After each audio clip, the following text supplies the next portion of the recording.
es una manía del gobierno de Estados Unidos de entrometerse en la política interna de otros países.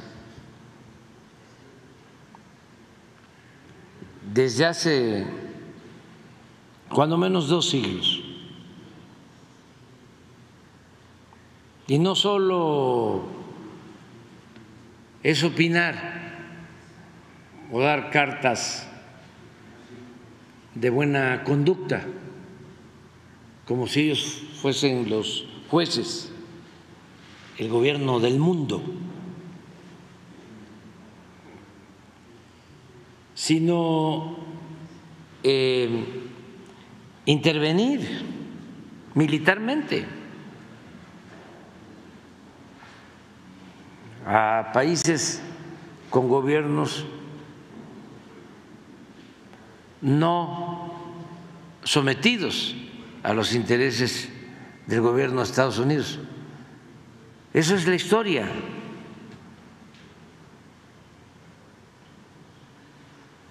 Ellos antes ponían y quitaban presidentes a su antojo.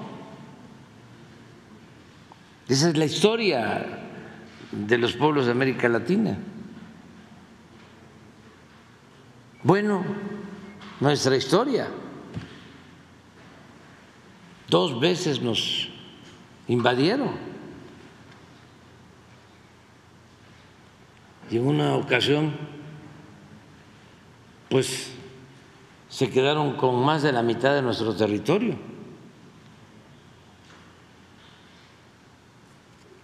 Inventando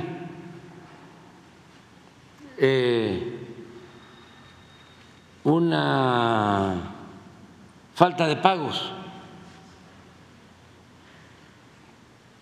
El Congreso en Washington aprobó la guerra contra México y un presidente Polk llevó a cabo la invasión. De los momentos más lamentables, tristes de nuestra historia, porque llegaron aquí e izaron la bandera estadounidense. Y luego obligaron al gobierno mexicano a firmar el tratado Guadalupe Hidalgo para entregarles 9 estados de la Unión Americana que pertenecían a México. Acabo de estar en Veracruz el domingo porque se conmemoraron los 110 años de la segunda invasión de Estados Unidos a México, 1914. Tardaron 7 meses en nuestro territorio.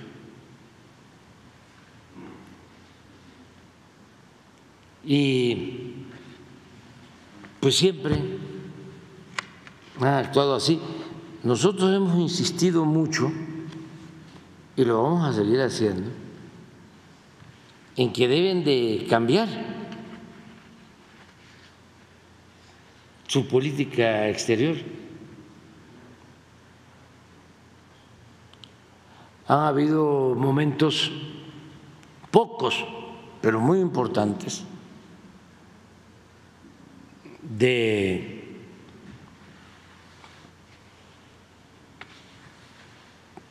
políticas respetuosas de los países de América Latina por parte del gobierno de Estados Unidos. Cuando gobernó el presidente Franklin Delano Roosevelt, aplicó la política de buena vecindad. Llegó el poeta Pablo Neruda a llamarlo el titán de las libertades.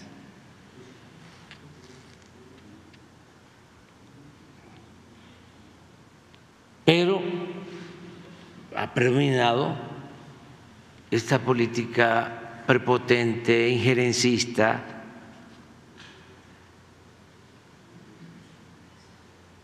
que es lo que todavía se refleja con esos fallos que emiten contra los países, como el que dieron a conocer antier, y se meten en los asuntos internos. En efecto, ¿qué tienen ellos que meterse en el asunto de las diferencias que tenemos con el Poder Judicial? ¿Quiénes son ellos para intervenir? ¿Cuál es el fundamento legal? ¿Quién les autoriza a intervenir? Están violando flagrantemente el derecho internacional, la independencia, la soberanía de los pueblos.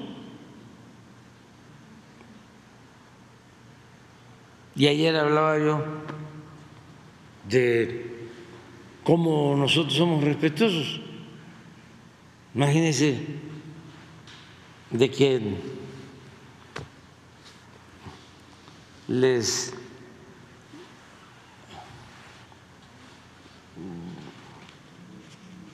declaremos, ¿no?, que violan los derechos humanos y los derechos políticos y las libertades,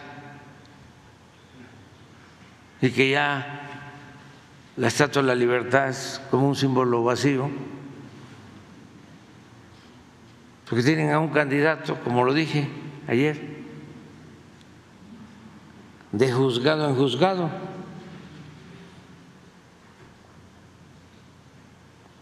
¿O cómo van a hablar de derechos humanos si ellos destinan miles de millones de dólares a la guerra?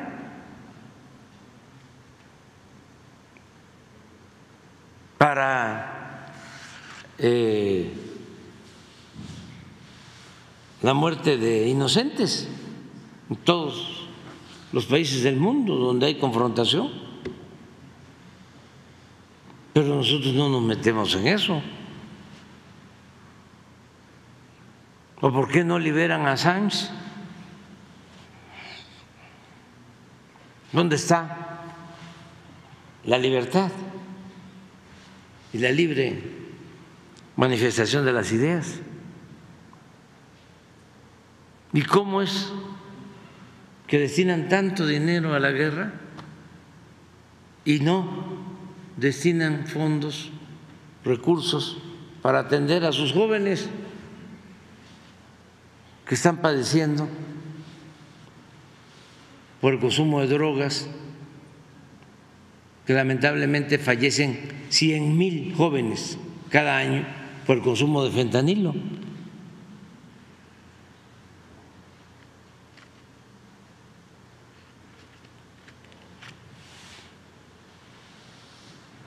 Pero así son, y no debemos nosotros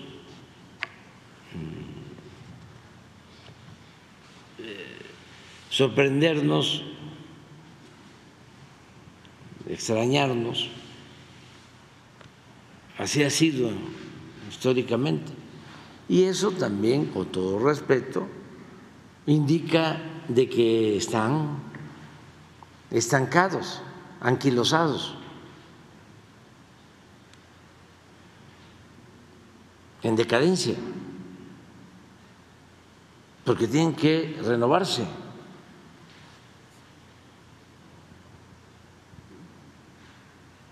Nosotros estamos trabajando bien en materia de cooperación económica.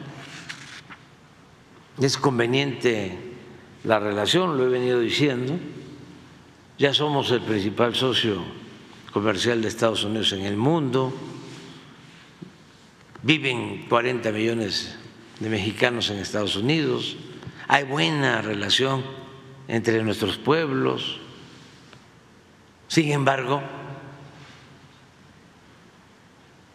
hay todavía estos grupos de intereses económicos y políticos. Afortunadamente no son todos los gobernantes. Es que también es un gobierno muy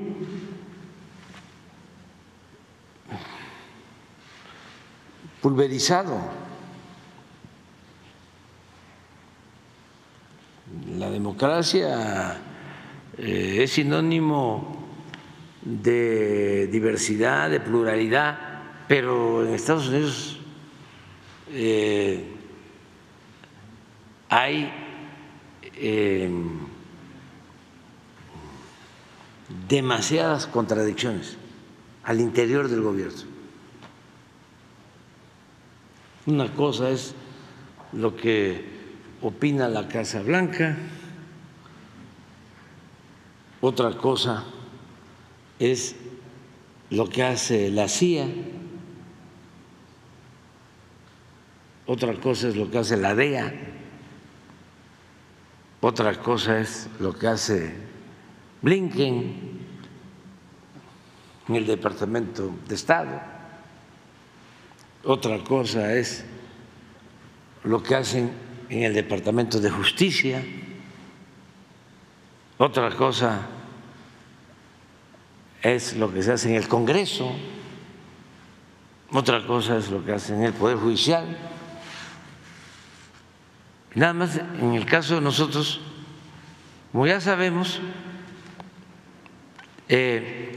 salen estos comunicados que están manejados por la derecha internacional. Es una internacional de derecha apoyada en Estados Unidos. Ya sabemos, esos son los golpeadores, los halcones, vinculados con las mafias de los países, relacionados, como tú dices, con las organizaciones supuestamente no gubernamentales, Claudix González. Pero esto pasa en México y sucede en Guatemala y sucede en Colombia y sucede en Argentina y en todos lados, en Ecuador, ahí están metidos, en España.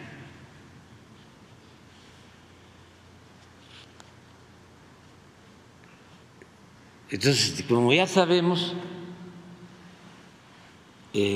no nos preocupa porque pues tenemos relaciones con los que tienen una política de respeto a México y entre ellos incluyo al presidente Biden. Y además se los puedo probar con hechos. Tengo la experiencia de haber tratado con el presidente Trump y con el presidente Biden. Les puedo comentar dos asuntos para que vean lo que les estoy planteando. Cuando detienen al general Cienfuegos, ¿no se enteró el presidente Trump? Lo hicieron los de la DEA.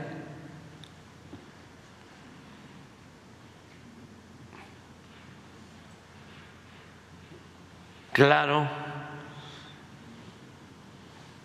en una circunstancia especial, venían unas elecciones en Estados Unidos, como ahora. Y lo que querían era confrontarnos.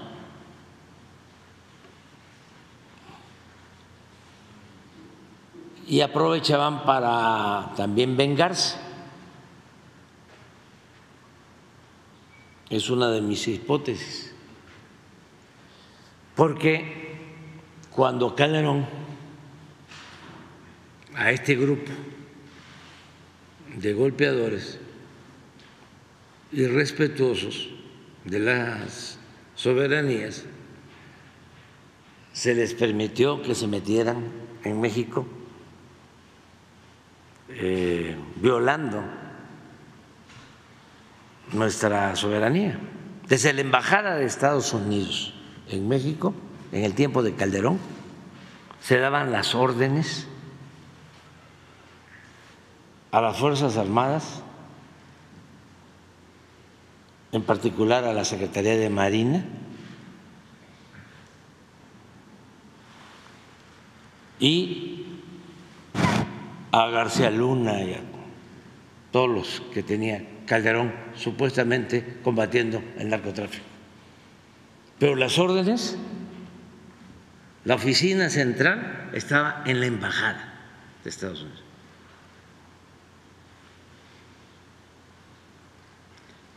En ese entonces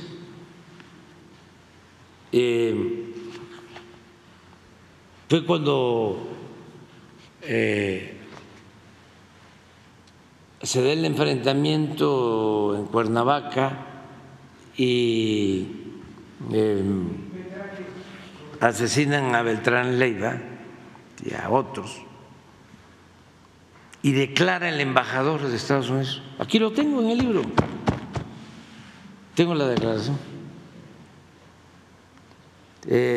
diciendo que a diferencia del ejército, que se negaba a sumarse,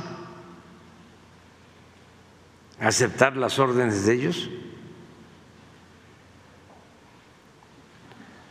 la Marina estaba subordinada, que incluso habían formado a un equipo, a un grupo de élite en el Comando Norte, un grupo de élite de la Marina en el Comando Norte. ¿En el operativo participaron agentes norteamericanos? Sí, además, no, estoy hablando de las órdenes y desde luego toda la cuestión de la inteligencia manejada por eso. Entonces, por eso hablo, como hubo resistencias de parte del ejército, que lo de Cienfuegos pudo ser una represalia, y también se da en el momento en que hay elecciones. Y pues yo le mando a decir al presidente Trump que no estaba de acuerdo con ese procedimiento. Nos avisaron 5 minutos antes de la detención. Se supone que había cooperación y de inmediato intervino el presidente Trump. Ahí supe que no estaba informado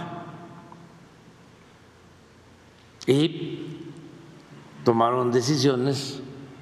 Se indagó en el Departamento de Justicia de Estados Unidos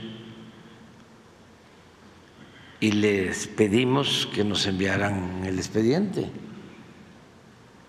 Le solicité a Marcelo Ebrard, que era secretario de Relaciones Exteriores, cuando nos mandaron el expediente, de que lo analizara, lo leyera, todo un fin de semana. ni encontró de que no habían pruebas, todo lo habían fabricado. Y pasamos, ya ellos ya sabían en Estados Unidos, y pasamos ese expediente a la Fiscalía. Y ese expediente lo pueden consultar todos, porque nuestros adversarios iban a decir: el presidente protege a narcotraficantes. No, nosotros no aceptamos que se fabriquen delitos. Además, no solo era un asunto del general Cienfuegos, era el secretario de la Defensa de México, de socavar a una institución del Estado mexicano, y sin elementos y sin pruebas.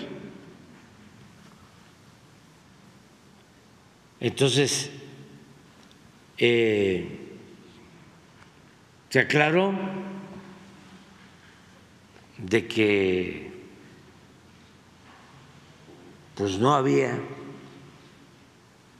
elementos, lo revisó la Fiscalía. Pero como iban a decir, repito, de que yo estaba encubriendo,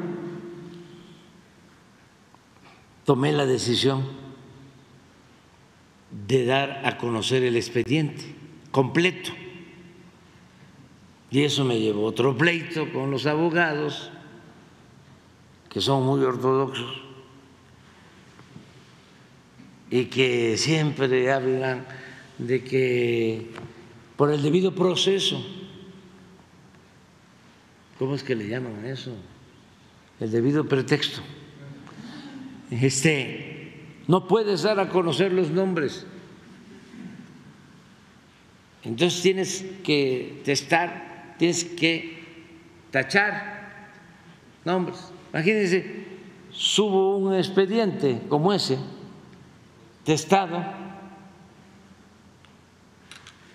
borrado los nombres, es peor. Entonces fue una lucha interna de los abogados y subió el expediente, y ya como está, lo pueden consultar ahora todavía.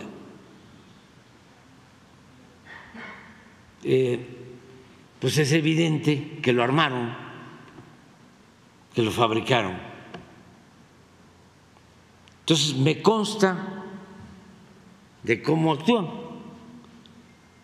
Recientemente pasó lo de Ecuador.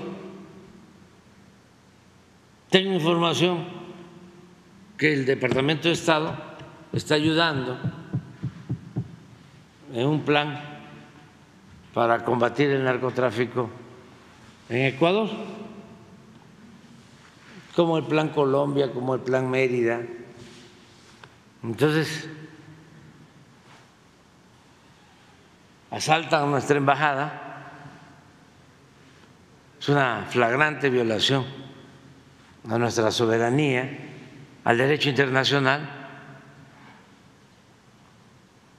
y eso fue el viernes en la noche. Hasta el sábado por la tarde aparece un comunicado insustancial del Departamento de Estado, contradictorio, ambiguo.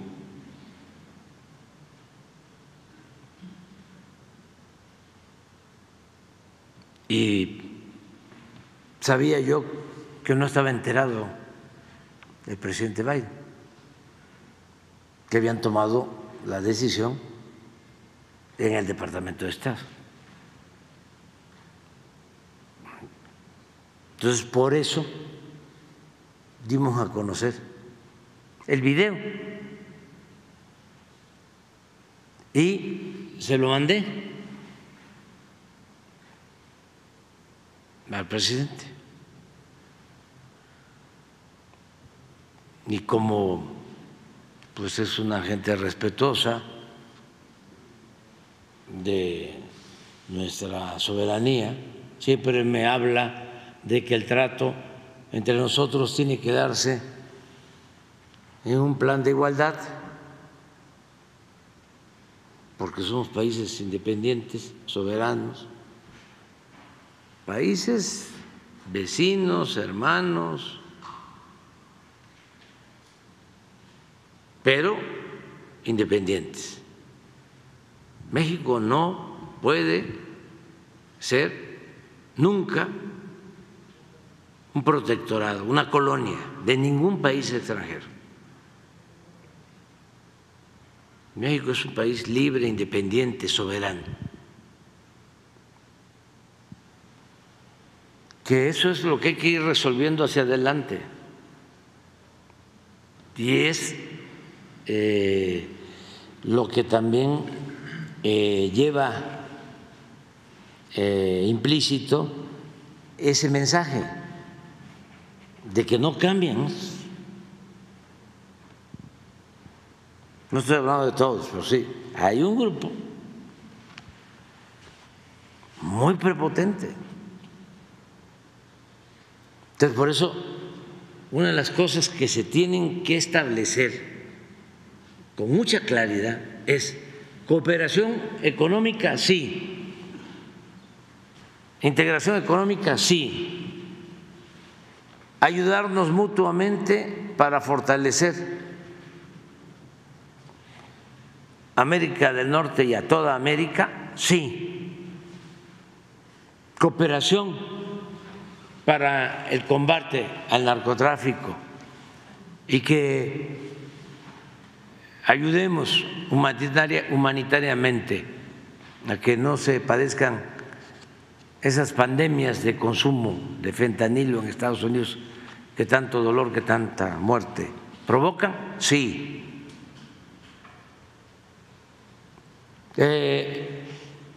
Buscar soluciones de fondo al problema, al fenómeno migratorio, sí, pero respeto a la soberanía.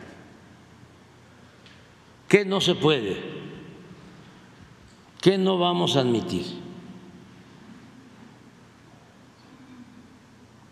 O sea, ¿cómo pintamos la raya? Eso es interesante, irlo definiendo hacia adelante, y hay condiciones, porque el presidente Biden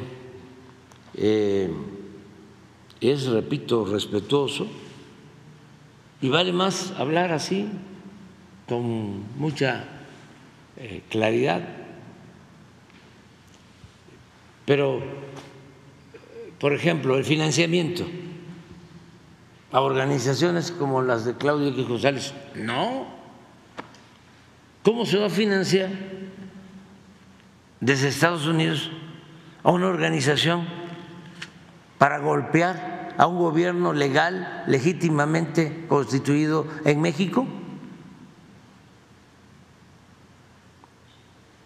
Un día vamos a hacer aquí el ejercicio de lo que no debemos de permitir. Aquí en el pizarrón.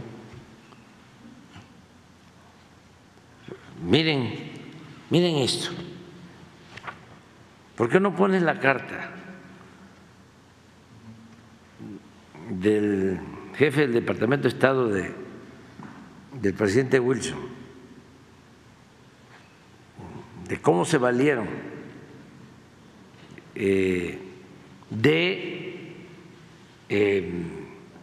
presidentes y funcionarios que se formaron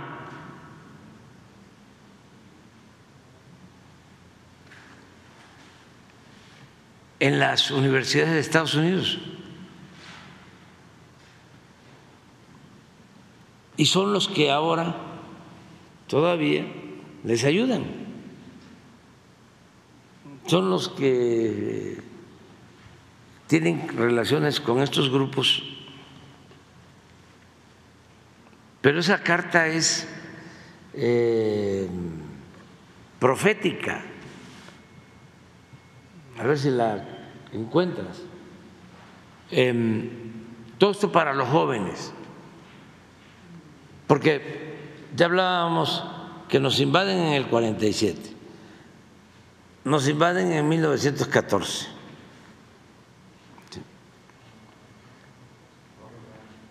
Luego, esto es posterior, esto es creo que en los años 30.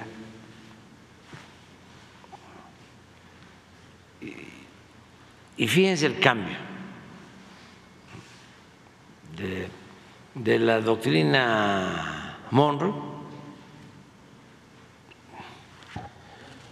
del presidente Monroe, que le pide al presidente, expresidente Jefferson, un consejo sobre cómo resolver esto en el siglo XIX, al inicio, las relaciones de Estados Unidos con el mundo, y le dice, pues hay que cuidar nuestro espacio vital, y de ahí surge la famosa frase América para los americanos. Pero de esa frase, de la doctrina de Monroe, a esto, que ya es la época nuestra, ya no son las intervenciones, aunque siguen habiendo golpes de Estado, está demostrado porque se desclasificó información sobre el golpe de Estado en Chile, que intervinieron los del gobierno de Estados Unidos. ¿La encontraron? Pero es buenísima para los jóvenes. Es del 24, o sea, 10 años después de la invasión a Veracruz.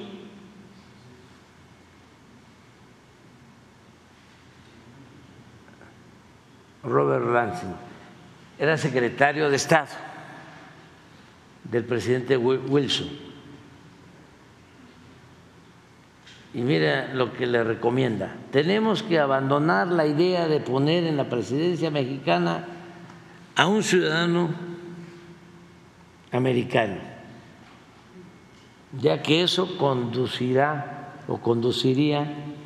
otra vez a la guerra. La solución necesita de más tiempo.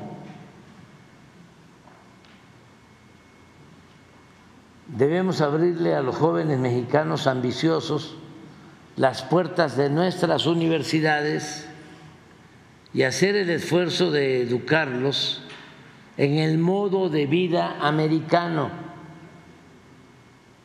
en nuestros valores y en el respeto del liderazgo de Estados Unidos.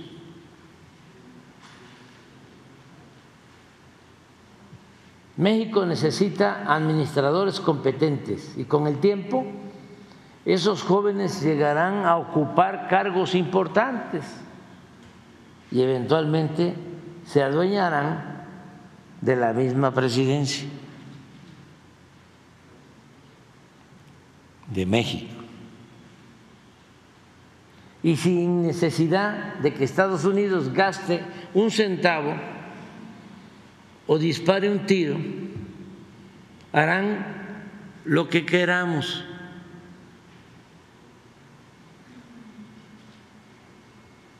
Y lo harán mejor y más radicalmente que lo que nosotros mismos podríamos haberlo hecho. Pasa el tiempo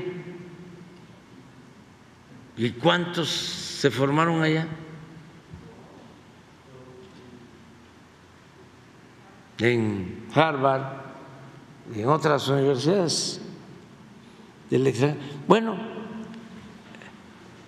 este es un tema interesante. ¿Cómo tenemos que garantizar nuestra relación? No podemos cerrarnos, no podemos romper, no podemos aislarnos. Es un hecho, una realidad, que tenemos 3.180 kilómetros de frontera por cuestiones de geopolítica. Con todo respeto, pues no es un país europeo, no es Brasil. Aquí nos tocó vivir. Entonces tenemos esa vecindad. Y además, si nos ponemos de acuerdo, como lo hemos hecho en los últimos tiempos, nos ayudamos mutuamente. Ya no se puede separarnos. Es bastante la integración en lo económico. Empresas. En México se producen muchas cosas que se consumen en Estados Unidos y se producen a buen precio, de manera competitiva. Se cierra la frontera y no se venden los carros que se producen en México en Estados Unidos. Tendrían ellos que pagar 10, 15 mil dólares más por vehículo.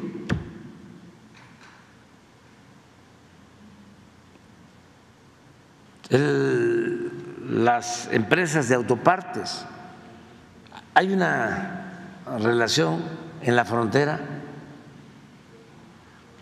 muy dinámica, activa,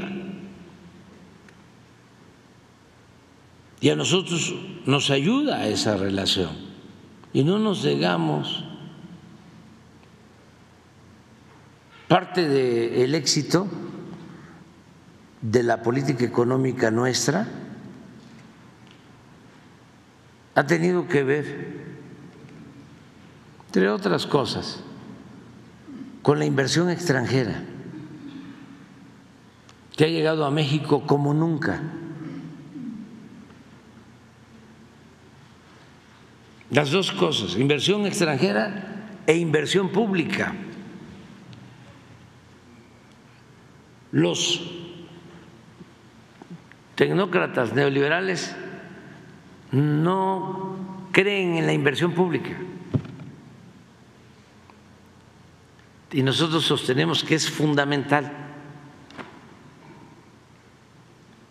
Por eso la creación de empleos, por eso México es de los países con menos desempleo en el mundo, pero esto se complementa con la inversión extranjera. Entonces, ¿cómo resolvemos mantener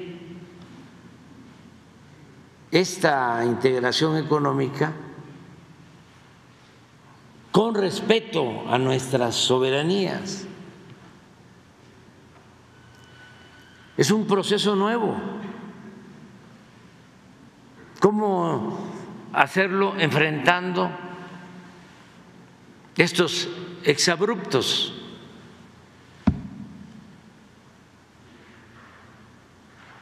¿Cómo los vamos convenciendo? ¿Cómo se va persuadiendo a todos ellos de que tienen que actuar con respeto aprender a respetar